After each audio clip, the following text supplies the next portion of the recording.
കുഞ്ഞോളെ, ഇത് കണ്ടോ, കിച്ചു വരുത്തിച്ചതാണ്. ഉണ്ണിയച്ചൻ പറഞ്ഞതും കുഞ്ഞോൾ നിറഞ്ഞ ചിരിയോടെ കിച്ചീട്ടനെ നോക്കി. ആള് കുഞ്ഞാവിയെ കളിപ്പിക്കുന്ന തിരക്കിലാണ്. അടുക്കളത്തോട്ടം നിറയെ പുതിയ പച്ചക്കറികൾ കൊണ്ട് നിറഞ്ഞിട്ടുണ്ട്. ഇന്നലെ തോന്നിയ സങ്കടം എങ്ങോട്ടോ പോയി മറഞ്ഞു. നശിച്ചുപോയ പച്ചക്കറികളെല്ലാം എടുത്തു മാറ്റിയിട്ടാണ് പുതിയവ നട്ടിരിക്കുന്നത്. ആഭേരി, കുഞ്ഞിനെ ഒന്ന് പിടിച്ചേ, ഞാനൊന്ന് കുളിച്ചോട്ടെ, ഇന്ന് ഓടിട്ടുണ്ട്, നേരത്തെ പോണം. കിച്ചേട്ടൻ പറഞ്ഞുകൊണ്ട് കുഞ്ഞിനെ നീട്ടിയതും കുഞ്ഞോൾ കൈ നീട്ടി കുഞ്ഞാവയെ എടുത്ത് നെഞ്ചോട് ചേർത്തു. കുപ്പിപ്പാലിന്റെ മണമുണ്ട് കുഞ്ഞാവയ്ക്ക്. കുഞ്ഞോൾ അതൊന്ന് ആസ്വദിച്ചുകൊണ്ട് കുഞ്ഞാവയുടെ കവളിൽ അമർത്തി ഉമ്മ വെച്ചു. ഇക്കിളിയായതുപോലെ കുഞ്ഞാവ മോണ കാട്ടി ഒന്ന് ചിരിച്ചു. ഗിരിജാമ്മ അപ്പവും ഉള്ളിക്കറിയും കൊണ്ട് വന്നപ്പോഴാണ് കുഞ്ഞോൾ പിന്നെ കുഞ്ഞാവയെ അവരെ ഏൽപ്പിച്ച് കഴിക്കാനായി പോയത്. ഗിരിജാമ്മയ്ക്ക് അസാധ്യ കൈപ്പുണ്യാണ്. അവർ എന്തുണ്ടാക്കിയാലും അതിനൊരു പ്രത്യേക രുചിയാണ്. കുഞ്ഞോൾ നന്നായി ഭക്ഷണം ഉണ്ടാക്കുമെങ്കിലും മറ്റാരെങ്കിലും വെച്ചുണ്ടാക്കി തരുന്നത് കഴിക്കാൻ അവൾക്കൊരു പ്രത്യേക ഉത്സാഹമാണ്. 10-11 വയസ്സ് മുതലേ കുഞ്ഞോൾ തറവാട്ടിലെ അടുക്കളയിൽ കയറി തുടങ്ങിയതാണ്. 10ൽ തോറ്റത് പിന്നെ ആ അടുക്കള അവളുടെ ലോകമായി മാറുകയായിരുന്നു. കിച്ചേട്ടൻ്റെയും തുമ്പിച്ചേച്ചിയുടെയും കല്യാണത്തിന് അടുക്കളയിൽ കിടന്ന് കഷ്ടപ്പെട്ടത് ഓർക്കുമ്പോൾ ഇപ്പോഴും കുഞ്ഞോൾക്ക് കരച്ചിൽ വരും. ജോലിയെല്ലാം തീർത്ത് ഒരു കാക്കക്കുളിയും പാസാക്കി പുത്തൻ ചുരിദാറും ഇട്ട് മുടി ഒന്ന് കുളിപ്പിന്നലിട്ട് തറവാട്ടമ്പലത്തിലേക്ക് ഓടിച്ചെല്ലുമ്പോഴേക്കും അവിടെ മാലയിടലും താലികെട്ടും കഴിഞ്ഞ് കന്യാദാനമായിട്ടുണ്ടായിരുന്നു. താമസിച്ചെന്നതിന് അന്ന് തുമ്പിച്ചേച്ചി മുഖം വീർപ്പിച്ചു നിന്നതും കിച്ചേട്ടൻ എന്തോ പറഞ്ഞ് ആളെ സമാധാനിപ്പിച്ചതും എല്ലാം വെറുതെ ഓർത്തു. അവരെക്കുറിച്ച് ഓർക്കുമ്പോൾ വല്ലാത്തൊരു നോവ്. എന്ത് നല്ല ജീവിതമായിരുന്നു. സ്നേഹത്തിനും സമ്പത്തിനും സമാധാനത്തിനും ഒന്നും ഒട്ടും കുറവില്ലായിരുന്നു. എന്നിട്ടും എന്തിനാണ് അവർ കുഞ്ഞാവയും കിച്ചേട്ടനും ഉപേക്ഷിച്ചു പോയത്? കുഞ്ഞോളെ, ഒന്നിങ്ങോട്ട് വരൂ. ഉണ്ണിയച്ചന്റെ വിളി കേട്ടതും വേഗം കഴിച്ചെഴുന്നേറ്റ് കയ്യും വായും കഴുകി അടുക്കളപ്പുറത്തേക്ക് ചെന്നു. അവിടെ ഉണ്ണിയച്ചന്റെ ഒപ്പം നിൽക്കുന്ന ആളെ കണ്ടതും ദേഹമാസകലം വിറകൊണ്ട് കുഞ്ഞോൾക്ക്. കുഞ്ഞോളെ, സുജീഷിന് നിന്നോടെന്തോ സംസാരിക്കാനുണ്ടെന്ന്. അതും പറഞ്ഞ് സംസാരിക്കാൻ സൗകര്യമൊരുക്കിക്കൊണ്ട് ഉണ്ണിയച്ചൻ അകത്തേക്ക് പോയി. കിച്ചേട്ടൻ ഓഫീസിലേക്ക് പോയിട്ടുണ്ട്. കുഞ്ഞാവെ ഗിരിജമ്മ ഉറയ്ക്കും മുത്തശ്ശിക്കൊപ്പം കിടത്തിയിട്ടുണ്ട്. കുഞ്ഞോൾക്ക് ശരീരം കുഴയുന്നത് പോലെ തോന്നി. മാസമുറ വന്നാൽ ഇങ്ങനെ ചില പ്രശ്നങ്ങൾ കൂടെയുണ്ട്. ഇതിപ്പോൾ സുജീഷിനെ കണ്ട് പേടിച്ചിട്ട് കൂടെയാണ്. ആബേരി, താൻ ഓക്കെ അല്ലേ? അനുകമ്പയോടെയുള്ള അവന്റെ ചോദ്യം കേട്ടതും കുഞ്ഞോൾ അത്ഭുതത്തോടെ അവനെ നോക്കി. പക്ഷെ കണ്ണുകൾ കാഴ്ചയെ മറയ്ക്കുന്നതും താൻ ഭാരമില്ലാതെ നിലത്തേക്ക് പതിക്കാൻ തുടങ്ങുന്നതുമെല്ലാം അർത്ഥാബോധാവസ്ഥയിൽ അവൾ അറിയുന്നുണ്ടായിരുന്നു. എന്നാലും ഇവനിത് എന്താ പറ്റിയത്? കല്യാണം വേണ്ടെന്ന് പറഞ്ഞ് നടന്നവനാ. പെട്ടെന്നൊരു ദിവസം ആ ബാല്യക്കാരി പെണ്ണിനെ കെട്ടണമെന്ന് വാശി പിടിച്ചത്. എന്നിട്ടിപ്പോ അതും വേണ്ടെന്ന്. കുറഞ്ഞതൊരു 20 പവനും 2-3 ലക്ഷം രൂപയും കിട്ടിപ്പോയനെ. ആ കാലം അതും തുലച്ചു. സുഷമ ഭർത്താവിനോട് തന്റെ ആവലാതി പങ്കുവച്ചു. നീ ഒന്ന് സമാധാനപ്പെടു സുഷേ. ഇന്ന് ഏതായാലും അവൻ ലീവ് എടുത്തുകൊണ്ട് ആ പെണ്ണിനെ കാണാൻ പോയത് വെറുതെ ആകില്ലെന്ന് എന്റെ മനസ്സ് പറയുന്നു. ഓ പിന്നെ, ഈ കല്യാണാലോചന മുന്നോട്ട് പോകില്ലെന്ന് പറയാനാകും അവൻ പോയത്. അങ്ങനെ വരാൻ വഴിയില്ലല്ലോ. ഒരു ദിവസം പോലും ലീവ് എടുക്കാത്തവൻ അത് പറയാൻ വേണ്ടി മാത്രം ലീവ് എടുത്തു പോകുമോ? എനിക്കങ്ങനെ തോന്നുന്നില്ല, ദിനകരൻ ആലോചനയോടെ പറഞ്ഞു. എങ്ങനെയെങ്കിലും ഈ കല്യാണം ഒന്ന് നടന്നു കാണാനാണ് എന്റെ പ്രാർത്ഥന മുഴുവൻ. കാശും സ്വർണവും കിട്ടുന്നത് മാത്രമല്ല, ആ പെണ്ണ് വന്ന് കയറിയാൽ പിന്നെ നമുക്കിവിടെ ജോലിയൊന്നും ചെയ്യേണ്ട. ഒക്കെ അവള് ചെയ്തോളും. ഇതിപ്പോ അവന്റെ പണിക്കിടുന്ന തുണി കൂടി കഴുകി നമ്മൾ രണ്ടും കുഴയുമല്ലേ. അതിന്റെ കൂടെ പാചകവും മറ്റു പണികളും. മോള് നമ്മുടെ കൂടെ ഉണ്ടായിരുന്നപ്പോൾ ഇത്രയും കഷ്ടപ്പാടില്ലായിരുന്നു അല്ലേ ദിനേട്ടാ? അത് ശരിയാ. പക്ഷെ അവനിനി അഥവാ അവളെ കെട്ടിയാൽ തന്നെ ഇവിടുന്ന് മാറി താമസിക്കുകയോ മറ്റോ ചെയ്യുമോന്നാ എന്റെ പേടി. അവന് നമ്മളോടിപ്പോ ദേഷ്യമാണല്ലോ. അതും ശരിയാ. ആ ശിവാനിയുടെ കൂടെ കൂടിയതിൽ പിന്നെ അവൻ ഇത്രയും ദേഷ്യം. കാര്യം ആ പെണ്ണ് നമ്മുടെ ബന്ധുവാ. പക്ഷെ സുജീഷുമായുള്ള അവളുടെ അടുപ്പം അത്ര നന്നല്ല. ഓ, അവൻ നമ്മൾ പറഞ്ഞാലൊന്നും കേൾക്കില്ലല്ലോ. പിന്നെ പറഞ്ഞിട്ടെന്തിനാ? അതും ശരിയാ. നീ മോളെ വിളിച്ച് കാര്യമൊക്കെ പറഞ്ഞു. അല്ലെങ്കിൽ കല്യാണം എന്നും വിചാരിച്ച് അവൾ അവനെയും കൊണ്ട് ഇങ്ങോട്ട് വരത്തില്ലേ? ഏയ്, അതില്ല. നമ്മൾ വിളിക്കാതെ അവര് വരത്തൊന്നുമില്ല. ഏതായാലും നീ അവനൊന്ന് വിളിച്ചു നോക്ക്. അവിടെ ചെന്നിട്ട് എന്താണെന്ന് അറിയാമല്ലോ. ഓ പിന്നെ, അവനെ വിളിച്ചാലും മതി. അവൻ നമ്മൾ വിളിച്ച കോളൊന്നും എടുക്കത്തില്ല, സുഷമ പരിഭവത്തോടെ പറഞ്ഞു. ഞാനൊന്ന് വിളിച്ചു നോക്കാം. അതും പറഞ്ഞുകൊണ്ട് ദിനകരൻ തന്റെ മൊബൈൽ എടുത്ത് സുജീഷിന്റെ നമ്പറിലേക്ക് വിളിച്ചു. 3ാമത്തെ ബെല്ലടിച്ച് തീർന്നപ്പോൾ അവൻ കോൾ എടുത്തു. ദിനകരൻ കോൾ സ്പീക്കർ മോഡിലിട്ടു. എടാ മോനെ, പോയ കാര്യം എന്തായി? അയാൾ സ്നേഹം ചാലിച്ചു ചോദിച്ചു. ഞാൻ ഹോസ്പിറ്റലിലാണ്. പിന്നെ നിങ്ങൾ ചോദിച്ച കാര്യമൊന്നും ആയില്ല. ആകുമ്പോൾ അറിയിക്കുന്നുണ്ട്. അത്രയും പറഞ്ഞുകൊണ്ട് അവൻ കോൾ കട്ട് ചെയ്തു. ഇപ്പൊ എങ്ങനെ ഇരിക്കണം? സുഷമ അയാളെ പുച്ഛിച്ചു. എന്നാലും അവൻ എന്താകും ഹോസ്പിറ്റലിൽ? അയാൾ ചിന്തയോടെ പറഞ്ഞു. കുടിച്ച് ബോധമില്ലാതെ വല്ലോനെയും കൊണ്ട് ഇടിച്ചിട്ട് കാണും. അല്ലാതെന്ത്? സുഷമ നിസ്സാരമായി പറഞ്ഞു.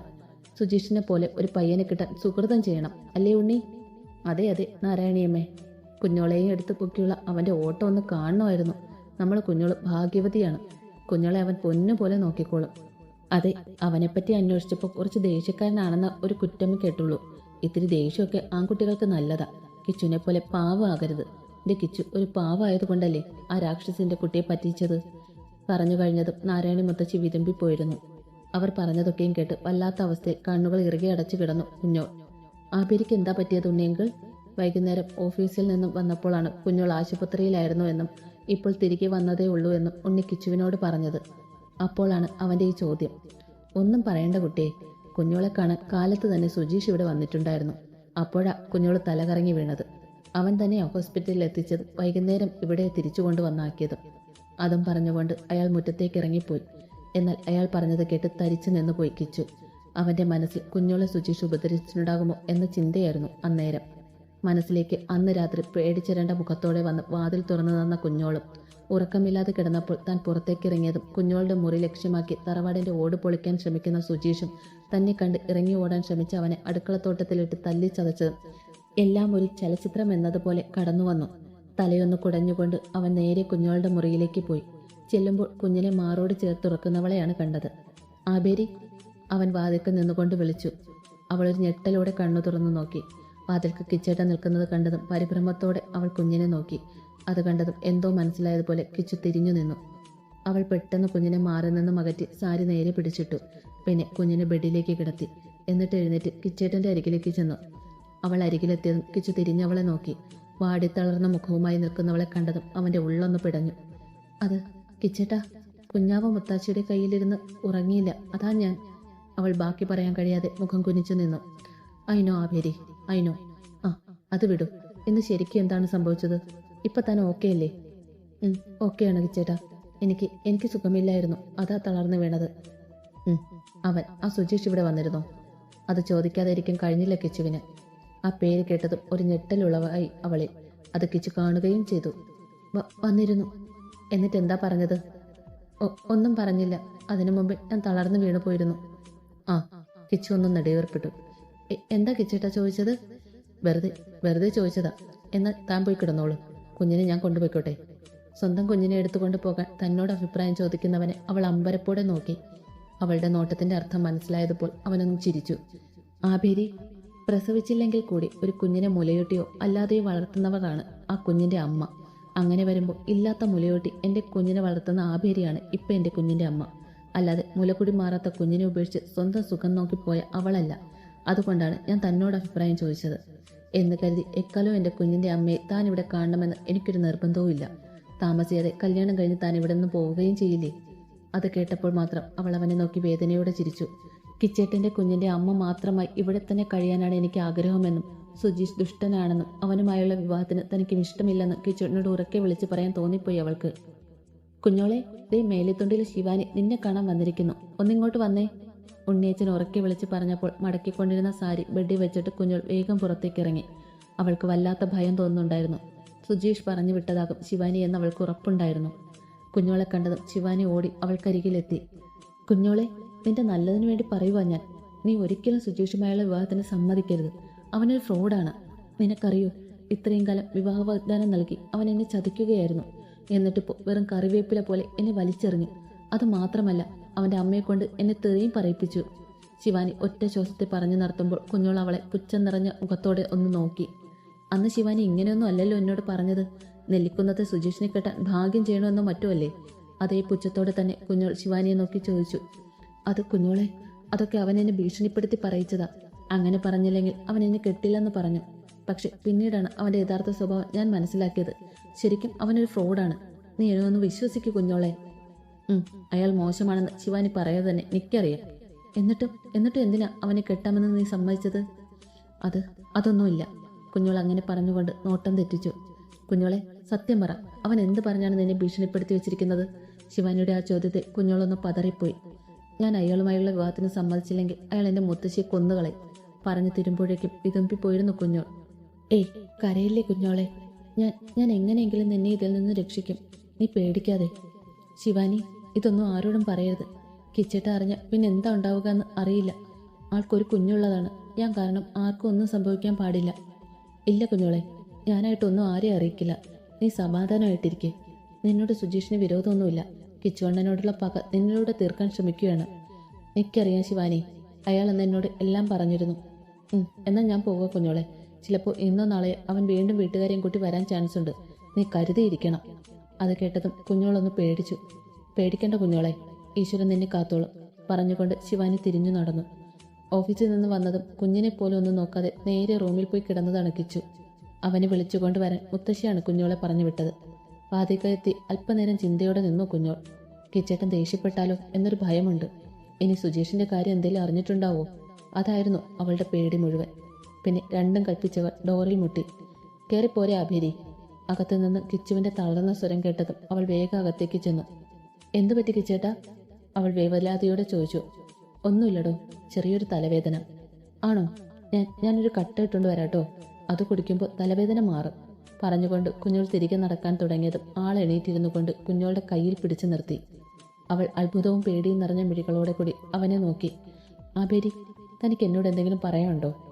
ഗൗരവം നിറഞ്ഞ ആ ചോദ്യം കേട്ടതും കുഞ്ഞോളൊന്ന് പകച്ചുപോയി. ഒന്നുമില്ല കിച്ചേട്ടാ, അവൾ പറഞ്ഞൊപ്പിച്ചു. കിച്ചു ഒന്നും മിണ്ടാതെ അവളുടെ കയ്യിലുള്ള പിടിവിട്ടതും അവൾ അവനെ നോക്കിക്കൊണ്ട് വേഗം പുറത്തേക്ക് പോയി. നാരായണിയമ്മേ, സുജീഷിന്റെ വീട്ടിൽ നിന്ന് വിളിച്ചിരുന്നു. അവർക്കുടനെ കല്യാണം നടത്തണമെന്നാ പറയുന്നത്. ആണോ? ആ, അത് തന്നെയാ നല്ലത്. എത്ര കാലമെന്ന് വെച്ചാൽ കുഞ്ഞോളെ ഇവിടെ ഇട്ടിങ്ങനെ പണിയെടുപ്പിക്കുന്നത്. പാവം കുട്ടി 7 വയസ്സ് മുതൽ ഇവിടുത്തെ അടുക്കളയിൽ കയറിയതല്ലേ. അന്ന് എല്ലാവരും ഉള്ളതുകൊണ്ട് ആരെ എതിർത്തൊന്നും പറയാനും അവളെ വേലക്കാരിയാക്കാതിരിക്കാനും എനിക്ക് കഴിഞ്ഞില്ല. പിന്നെ 3 കൊല്ലം മുമ്പ് എല്ലാവരും ഇവിടുന്ന് പൊറുതിയും പെറുക്കി പോയപ്പോൾ അവൾ മാത്രമായില്ലേ നമുക്ക് കൂട്ട്. വയസ്സ് 10-25 അതിന്. ഇനിയെങ്കിലും പോയി രക്ഷപ്പെടട്ടെ പാവം. അതെ, അത് തന്നെയാ നല്ലത്. എൻ്റെ അക്കൗണ്ടിൽ കുറച്ച് കാശ് കിടപ്പുണ്ട് നാരായണിയമ്മേ. അതെടുത്ത് അവൾക്ക് കുറച്ച് സ്വർണം വാങ്ങുന്നുണ്ട് ഞാൻ. ജന്മം കൊണ്ടല്ലെങ്കിലും കർമ്മം കൊണ്ട് ഞാൻ അവൾക്ക് അച്ഛൻ തന്നെയാ. അതെനിക്കറിയില്ലേ ഉണ്ണിയെ. കല്യാണം നമ്മുടെ അമ്പലത്തിൽ വെച്ച് തന്നെ നടത്താം ഇല്ലേ? എന്താച്ചാ കിച്ചുനോടും കൂടെ ആലോചിച്ച് തീരുമാനിക്കാം ഉണ്ണിയെ. ആ, അതത്രേ ഉള്ളൂ. കിച്ചു ഇപ്പോൾ ഇവിടെ ഉള്ളത് എന്തുകൊണ്ട് നന്നായേ ഉള്ളൂ. ഞാൻ ഏതായാലും കിച്ചുനെ ഒന്ന് വിളിച്ചിട്ട് വരാം. അതും പറഞ്ഞ് ഉണ്ണി കസേരയിൽ നിന്ന് എഴുന്നേറ്റു. ഞാനിവിടെ ഉണ്ട് ഉണ്ണിയങ്കിൾ, ഹോളിലേക്ക് വന്നു കണ്ട് കിച്ചു പറഞ്ഞു. ആ, ഞാൻ മോനെ വിളിക്കാൻ അങ്ങോട്ട് വരായിരുന്നു. എന്താ അങ്കിൾ ചോദിച്ചുകൊണ്ടവൻ മുത്തശ്ശിയുടെ അരികിലേക്ക് ചെന്നിരുന്നു. കുഞ്ഞോളുടെ കല്യാണക്കാരിയാണ് കിച്ചു. അത് വെച്ച് താമസിപ്പിക്കേണ്ടെന്നാണ് സുജീഷിനും വീട്ടുകാർക്കും. ആ കല്യാണം നടക്കില്ല മുത്തശ്ശി. ഞാനത് നടത്താൻ സമ്മതിക്കില്ല. പെട്ടെന്ന് കിച്ചു അങ്ങനെ പറഞ്ഞപ്പോൾ മുത്തശ്ശി ഉണ്ണിയും ഒരുപോലെ ഞെട്ടി. കിച്ചു, എന്താ കുട്ടി നീ പറയണേ? മുത്തശ്ശി വിശ്വാസം വരാത്തതുപോലെ ചോദിച്ചു. കുഞ്ഞുമായി അവിടേക്ക് വന്ന കുഞ്ഞോളും കിച്ചു പറഞ്ഞത് കേട്ട് തറഞ്ഞു നിന്നുപോയി. എന്നാലും അവൻ ഇത്രയ്ക്കും കൊള്ളരുതാത്തവനായിരുന്നു. പാവ എൻ്റെ കുട്ടി ഇത്രയും ദിവസം എല്ലാം സഹിച്ചില്ലേ? കിച്ചു ഒക്കെ അറിഞ്ഞില്ലായിരുന്നെങ്കിൽ ഈശ്വര, എൻ്റെ കുട്ടി ആ ദുഷ്ടനെ കെട്ടിച്ചു കൊടുത്ത് പോയനല്ലോ ഞാൻ. മുത്തശ്ശി നെഞ്ചിൽ കൈവച്ചുകൊണ്ട് പറഞ്ഞു. ഒക്കെ ആഭേരിയുടെ തെറ്റാണ് മുത്തശ്ശി. അവനെപ്പറ്റി അവൻ തന്നെ ഇവളോട് എല്ലാം പറഞ്ഞിട്ടും ഇത്ര ദിവസം ഒന്നും മിണ്ടാതിരുന്നില്ലേ? കിച്ചേട്ടൻ ദേഷ്യത്തോടെ പറഞ്ഞപ്പോൾ നിറമിഴികളോടുകൂടി മുഖം കുനിച്ച് നിന്നതേ ഉള്ളൂ കുഞ്ഞോൾ. ഹൈ, കുഞ്ഞോളെ വഴക്ക് പറയല്ലേ കിച്ചു. അങ്ങനെയൊക്കെ ഭീഷണിപ്പെടുത്തിയാൽ ആ പാവം പിന്നെ എന്ത് ചെയ്യാനാ? മുത്തശ്ശിയോളം വലുതല്ല സ്വന്തം ജീവിതം എന്ന് കരുതിയിട്ടല്ലേ കുഞ്ഞോളൊന്നും പറയാതെ ഇരുന്നത്. അതിനെ കുറ്റം പറയാൻ ഒക്കുവോ? തന്റെ മനസ്സ് വായിച്ചതുപോലെ ഉണ്ണിയച്ചൻ അങ്ങനെ പറഞ്ഞപ്പോൾ നന്ദിയോടെ മുഖമുയർത്തി അദ്ദേഹത്തെ ഒന്ന് നോക്കി കുഞ്ഞോൾ. ആ, നമ്മളോട് പറയാൻ മാത്രമേ മടിയുണ്ടായിരുന്നുള്ളൂ. മേലെത്തൊണ്ടിലെ ശിവാനിയോട് എല്ലാം വിസ്തരിച്ച് പറഞ്ഞിട്ടുണ്ട്. ഒരു സംശയം തോന്നി അവളെ പിടിച്ച് കുടഞ്ഞപ്പോഴാണ് ബാക്കി സത്യങ്ങൾ കൂടെ അറിഞ്ഞത്. ദേഷ്യം കടിച്ചു പിടിച്ചുകൊണ്ട് കിച്ചേട്ട അങ്ങനെ പറഞ്ഞപ്പോൾ വിങ്ങിപ്പൊട്ടി കരഞ്ഞുപോയി കുഞ്ഞോൾ.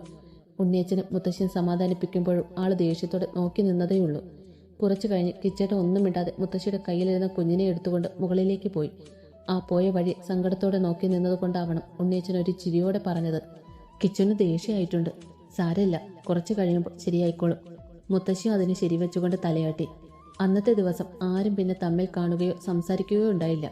കിച്ചേട്ട ഇടയ്ക്ക് കുഞ്ഞുമായി താഴേക്ക് വരികയും കുഞ്ഞിന് പൊടിപ്പാൽ കലക്കി കൊടുക്കുകയും ഒക്കെ ചെയ്തു എന്ന് അടുക്കളയിൽ കയറിയപ്പോഴാണ് മനസ്സിലായത്. എടുത്ത പാത്രങ്ങളും മറ്റും കഴുകി കമിഴ്ത്തി സ്റ്റാൻഡിൽ വെച്ചിരുന്നു. സ്റ്റൗവൊക്കെ തുടച്ച് വൃത്തിയാക്കിയിട്ടിരുന്നു. കിച്ചേട്ടൻ പണ്ടേ ഇങ്ങനെയാണ്. എല്ലാം അടുക്കും ചുട്ടിയോടും കൂടി വൃത്തിയായാണ് ചെയ്യുന്നത്. ശരിക്കും കിച്ചേട്ടനെ പേടിച്ചിട്ടാണ് കുഞ്ഞിനെ നോക്കാനോ പൊടിപ്പാൽ കൊടുക്കാനോ ശ്രമിക്കാത്തത്. സുജീഷിന്റെ കാര്യം പറഞ്ഞത് മുതൽ എന്തൊരു ദേഷ്യമായിരുന്നു. അടിച്ചില്ലെന്നേ ഉള്ളൂ. എന്നോട് ഇങ്ങനെ ദേഷ്യപ്പെടുന്ന ആള് തുമ്പിച്ചേച്ചിയുടെ കാര്യത്തിൽ നിശബ്ദത പാലിക്കുന്നത് എന്താണോ എന്തോ ഓർത്തുകൊണ്ട് മുത്തശ്ശിക്കുള്ള ചോറ് വിളമ്പിക്കൊണ്ട് നിൽക്കുമ്പോഴാണ് കിച്ചേട്ട അങ്ങോട്ട് കയറി വന്നത്. ആഭേരി, ഞാനൊന്ന് പുറത്തു പോവാണ്. കുഞ്ഞിനെ മുത്തശ്ശിയുടെ കയ്യിൽ ഏൽപ്പിച്ചുണ്ട്. ചിലപ്പോൾ ഞാൻ വരാൻ വൈകും. ആരെങ്കിലും വന്ന് വിളിച്ചാൽ ഡോർ തുറക്കാൻ നിൽക്കണ്ട. അവസാനത്തെ വാചകങ്ങൾ അല്പം കടുപ്പിച്ച് പറഞ്ഞുകൊണ്ട് കാറ്റുപോലെ ആള് പാഞ്ഞുപോയി. ഇതിപ്പോ ഈ രാത്രി എങ്ങോട്ടാണോ? അയ്യോ, ഇനി ആ സുജീഷിനെ കാണാനെങ്ങനെ ആകുമോ? ആ ചിന്തയോട് കൂടി തന്നെയാണ് മുത്തശ്ശിക്ക് ഭക്ഷണവും കൊണ്ടുപോയത്. കുഞ്ഞാവേ, കുഞ്ഞോളാൻ്റെ നിന്റെ അച്ഛയെ പേടിച്ചിട്ടാട്ടോ കുഞ്ഞാവെ എടുക്കാൻ വരാത്തത്. പിണങ്ങല്ലേടാ മുത്തേ. കുഞ്ഞിന്റെ കവളിൽ ഉമ്മ വെച്ചുകൊണ്ട് പറയുന്ന കുഞ്ഞോളെ നോക്കി ഇരിപ്പാണ് ഉണ്ണിയച്ചൻ. മുത്തശ്ശി ആർക്കോ വേണ്ടി എന്ന പോലെ ചോറ് വാരി കഴിക്കുന്നുണ്ട്. പെട്ടെന്ന് ലാൻഡ് ഫോൺ ശബ്ദിച്ചപ്പോൾ കുഞ്ഞോളൊന്ന് ഞെട്ടി. ഉണ്ണേച്ച എഴുന്നേറ്റ് പോയി ഫോൺ എടുത്തു. ആ അതെ, ആ മനസ്സിലായി, കിച്ചുമോ ഇവിടെ ഇല്ല. ഉം, ഉം. അമ്മ ഭക്ഷണം കഴിക്കുന്നു. കുഞ്ഞോളുടെ കയ്യില. ഇല്ലില്ല, ഉറങ്ങിയിട്ടില്ല. ആ ശരി ശരി, തിരിച്ചു വിളിക്കാൻ പറഞ്ഞേക്കാം. കോൾ കട്ട് ചെയ്തുകൊണ്ട് ഉണ്ണീച്ച മുത്തശ്ശിയുടെ അരികിലേക്ക് ചെന്നു. ആരാ വിളിച്ചതെന്ന് അറിയാനുള്ള വ്യഗ്രത കൊണ്ട് കുഞ്ഞോളും കുഞ്ഞുമായി അങ്ങോട്ട് പോയി. ആരാ ഉണ്ണി? മംഗലാപുരത്തുനിന്നാ. ആര്? കാർത്തു ആണോ? അല്ല, പ്രകാശേട്ടനാണ് വിളിച്ചത്. കാർത്തുവേടത്തെ അരികിൽ തന്നെ ഉണ്ടാവണം. എന്താ വിശേഷം? അന്ന് പോയതിൽ പിന്നെ ആരും ഒന്ന് വിളിച്ചതുപോലും ഇല്ലല്ലോ എന്ന് ഞാൻ ഇപ്പൊ കൂടെ ആലോചിച്ചതേ ഉള്ളൂ. കിച്ചുവിനെ വിളിച്ചിട്ട് കിട്ടിയില്ലത്രേ, അതാ ഇങ്ങോട്ട് വിളിച്ചത്. കിച്ചുമ ഇപ്പൊ അച്ഛനെയും അമ്മയും ഒന്നും വിളിക്കാറില്ലെന്ന് പരാതി. ഓ, അവനെ പിന്നെ എല്ലാരും വിളിക്കുന്നുണ്ടല്ലോ. ഒരു പൊടി കൊച്ചിനെയും കൊണ്ട് അവൻ ഇവിടെ എങ്ങനെ ജീവിക്കുന്നുവെന്ന് ആർക്കും അറിയണ്ടല്ലോ. ആ രാക്ഷസി അനുഭവിക്കും ഇതിനെല്ലാം. കിച്ചു പറഞ്ഞിട്ടാ അവളെ കുഞ്ഞൻ കാണാത്തത്. പോലീസിൽ പരാതി കൊടുക്കേണ്ടതായിരുന്നു ആ താടകയുടെ പേരിൽ. മുലകുടി മാറാത്ത കുഞ്ഞിനെ കളഞ്ഞും പോയേക്കുന്നു. അവൾ പിറന്നപ്പോൾ ഏറ്റവും കൂടുതൽ സന്തോഷിച്ചത് ഞാനാ. എല്ലാവർക്കും 1-2 വീതം ആൺകുട്ടികളായിരുന്നില്ലേ? ആകെയുള്ള പെൺതരി ആയതുകൊണ്ട് തന്നെ ഒത്തിരി ലാളിച്ചു. കിച്ചുവുമായി അടുപ്പത്തിലായപ്പോൾ എല്ലാവരും എതിർത്തപ്പോഴും ഞാൻ അവർക്ക് കൂട്ടുനിന്നു. അതായിരിക്കും ഞാൻ എൻ്റെ ജീവിതത്തിൽ ചെയ്ത ഏറ്റവും വലിയ തെറ്റ്. അതെങ്ങനെ നാരായണിയമ്മയുടെ തെറ്റാകും? മനുഷ്യന്റെ മനസ്സറിയാനുള്ള യന്ത്രമൊന്നും അമ്മയുടെ കയ്യിലുണ്ടായിരുന്നില്ലല്ലോ. ഉണ്ണിയച്ച അങ്ങനെ പറഞ്ഞപ്പോൾ അത് ശരിവെക്കുന്നത് പോലെ കുഞ്ഞോളും മുത്തശ്ശിയൊന്ന് നോക്കി. അല്ല, കിച്ചു ഈ രാത്രി ഇത് എവിടെ പോയതാ? നീ ഒന്ന് വിളിച്ചു നോക്കി ഉണ്ണി, പറഞ്ഞുകൊണ്ട് മുത്തശ്ശി കഴിച്ച പാത്രവും എടുത്തുകൊണ്ട് എഴുന്നേറ്റ് അടുക്കളയിലേക്ക് നടന്നു. ഉണ്ണിയച്ച കിച്ചേറ്റിനെ വിളിക്കാനായി ലാൻഡ് ഫോണിന്റെ അരികിലേക്ക് പോയപ്പോൾ വാലുപോലെ കുഞ്ഞോളും കുഞ്ഞാവയും കൊണ്ട് ആ പുറകെ പോയി.